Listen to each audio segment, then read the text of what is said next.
22 de abril, 2026. Serie Naturaleza. El tema, la inflamación. Recopilaciones por TV, 2026. Notas tomadas del libro Fisiología Humana, un enfoque integrado, de Dion Glaubt Silverthorne, octava edición, 2019. Página 783. Capítulo 24. Sistema inmunitario. 24.3b El sistema inmunitario debe reconocer lo propio. Antes de intentar cualquier otra función, el sistema inmunitario debe realizar, primero, una tarea: distinguir sus propias células de células extrañas. La falta de respuesta inmunitaria por linfocitos contra células del cuerpo se conoce como autotolerancia, que se inicia durante el desarrollo embrionario. La especificidad de los clones de linfocitos reside en las proteínas que se convierten en receptores de la superficie celular o anticuerpos. Durante el desarrollo, un complejo mecanismo genético reordena la secuencia de aminoácidos de las proteínas receptoras para formar millones de combinaciones diferentes. Algunas de estas combinaciones no se unirán a los componentes propios del cuerpo, o autoantígenos, de manera que esas células que no reaccionan con autoantígenos van a formar clones. Fig 24.5.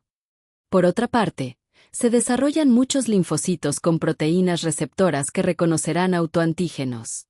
Sería lesivo para el cuerpo si estos linfocitos persistieran, porque generarían una respuesta inmunitaria contra el cuerpo, una respuesta autoinmunitaria. Por consiguiente, cuando estos linfocitos autorreactivos se combinan con un autoantígeno en los tejidos linfoides primarios, son marcados de inmediato para su destrucción, selección negativa, por apoptosis, p. 84. La eliminación de clones de linfocitos autorreactivos se conoce corno de lesión clonal. Veamos la figura 24.5. NZ.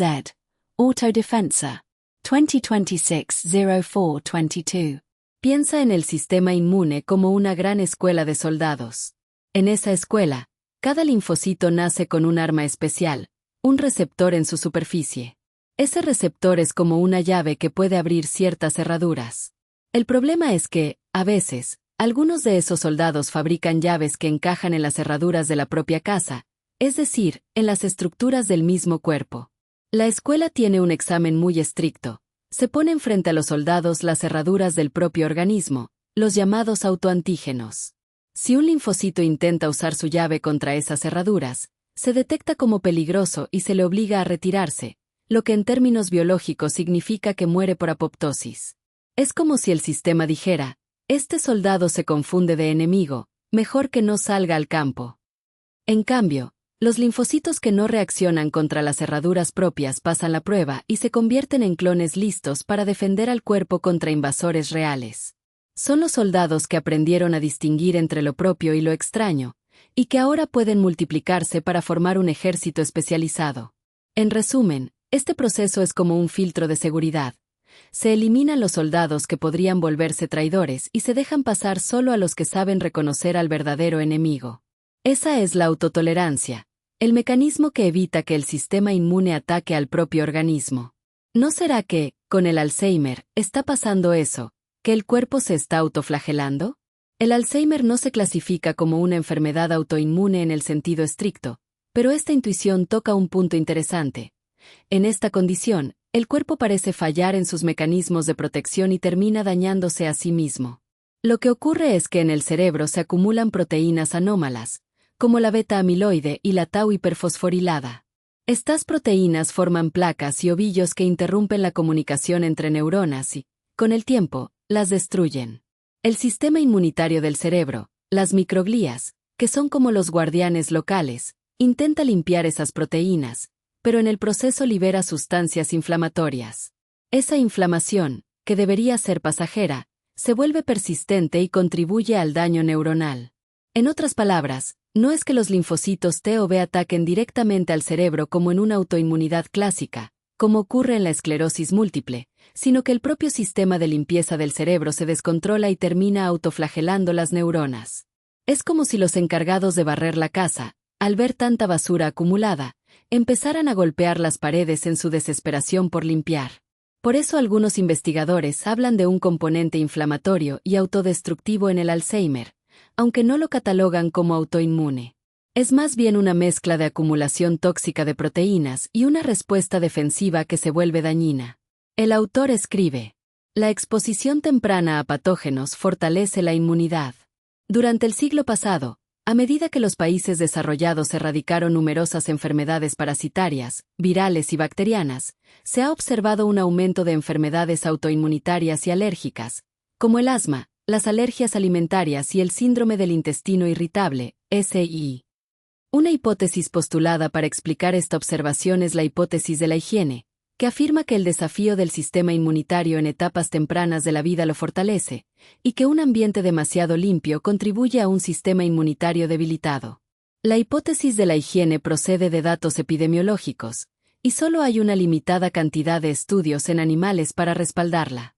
Un grupo de científicos ha propuesto que el problema no es la falta de exposición a microbios, sino la falta de diversidad del microbioma humano.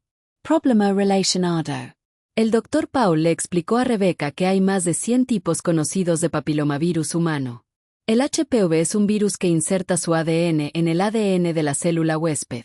El HPV solo puede vivir en el interior de las células epiteliales planas y delgadas, conocidas como epitelio escamoso. Suama significa escama. El epitelio escamoso se encuentra en la superficie de la piel y en las mucosas, como las que revisten la boca y el tracto genital. El HPV puede causar las verrugas comunes de la piel y los crecimientos conocidos como verrugas genitales. Más importante aún, las infecciones por HPV causan casi todos los casos de cáncer cervical. El cervix es el cuello del útero que se abre en la vagina. Dos cepas de alto riesgo de HPV, designadas tipos 16 y 18, son responsables de alrededor del 70% de los casos de cáncer cervical. P1. ¿Cómo podría investigarse a una persona para saber si está infectada por HPV? La respuesta es: existen pruebas específicas para detectar el virus del papiloma humano, HPV, principalmente mediante análisis de células del cuello uterino, cervix, obtenidas en un examen ginecológico. Estas pruebas buscan ADN o ARN de cepas de alto riesgo del virus y suelen combinarse con la prueba de Papanicolau. Métodos principales de detección de HPV. Prueba de HPV, ADN o ARN. Detecta directamente la presencia de cepas de alto riesgo, como HPV 16 y 18. Se realiza con una muestra de células del cuello uterino obtenida durante un examen con espéculo. Puede hacerse sola, Primary HPV Test, o junto con la prueba de Papanicolau, CoTest. Algunas versiones modernas buscan el ARN de proteínas virales, E6/7, lo que indica actividad del virus. Prueba de Papanicolau, PAP Test. No detecta el virus directamente, sino cambios celulares anormales en el cervix que pueden ser consecuencia de una infección por HPV. Si el resultado es anormal, se suele hacer un test de HPV con la misma muestra. Colposcopia y biopsia cervical. Se utilizan si las pruebas iniciales muestran resultados sospechosos. Permiten observar el cuello uterino con un microscopio especial y tomar tejido para análisis. Autotoma de muestras. Self-collection. En algunos países ya se permite que la persona recoja una muestra vaginal con un kit, en casa o bajo supervisión médica. El resultado positivo requiere confirmación con un examen clínico. Otras investigaciones en curso. Muestras alternativas. Se estudia la detección de HPV en orina, sangre y muestras orales, especialmente para monitorear cánceres relacionados como el orofaríngeo. Aunque prometedoras, estas pruebas aún no son estándar clínico. Recomendaciones generales. Edad de inicio. La mayoría de guías recomiendan comenzar el tamizaje con pruebas de HPV a partir de los 25-30 años. Frecuencia. Cada 3 a 5 años, dependiendo del tipo de prueba. Importancia. Incluso personas vacunadas contra HPV deben hacerse pruebas, porque la vacuna no cubre todas las cepas. Para investigar si alguien está infectado con HPV, se utilizan pruebas de ADN/ARN del virus en células cervicales, a menudo combinadas con la prueba de Papanicolau. Estas pruebas son parte esencial del tamizaje de cáncer cervical y deben realizarse regularmente bajo supervisión médica. Página 784.